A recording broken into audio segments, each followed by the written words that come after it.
learn English language. And we are going to learn on the topic titled Speeches in English. How to use English language effectively. In this class, I don't want to hear vernacular anymore. There will be no pidgin, nor code missing.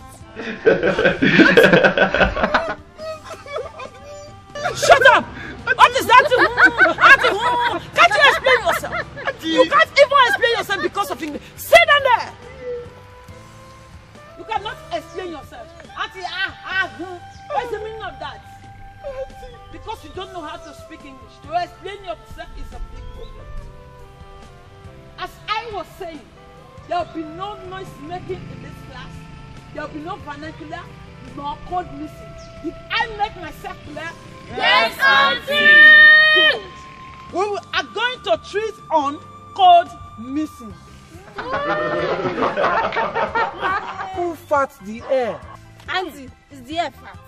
Just say something now, you don't say anything. Come on, sit down there. Stubborn student.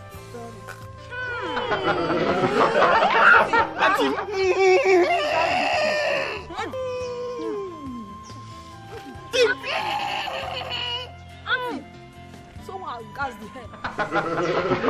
Auntie, is this place a gas plant? You just say no gas, and I know we have gas in the house. I wish to go and refill it. Come on, sit down before I punish you.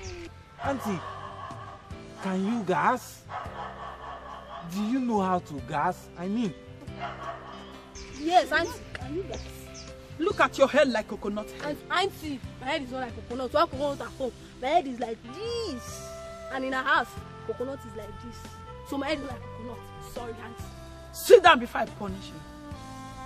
Let me correct you. It is not who farts the air or who gas the hair. Like as you said, who gas the hair.